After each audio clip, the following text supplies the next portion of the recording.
from St. Anthony's, Des Moines, Iowa. In Psalm 103, we read the words and we pray them. Bless the Lord, O my soul, and all that is within me, bless his holy name. Bless the Lord, O my soul, and forget not all his benefits. It is important for us not to forget the benefits of God and to count our blessings. Some time ago, there was a survey conducted in the United States which asked the question, what would you do for $20 million? The answers were quite interesting, all kinds of different answers of what they would do to appropriate $20 million.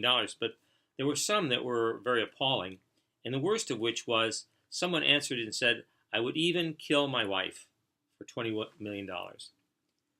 And it causes you to pause and to reflect upon the fact that how you answer that question determines who you are and what kind of person you are and what kind of relationship you have with God.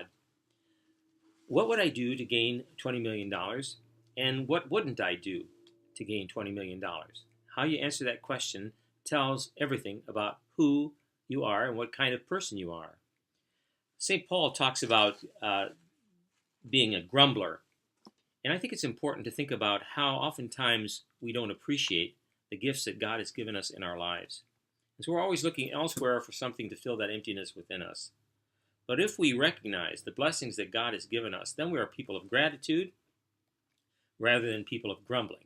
And so a basic question is to ask ourselves, am I a grumbler or am I grateful? Because God has blessed us in so many ways that we don't need to look at material possessions to be the answer to all the issues of our lives. And I think it's so true so often that many of us look for material answers to spiritual questions.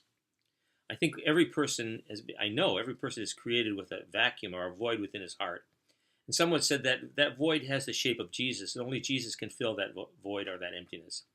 And yet, so often we go about searching for things to fill that emptiness, and oftentimes it is material things.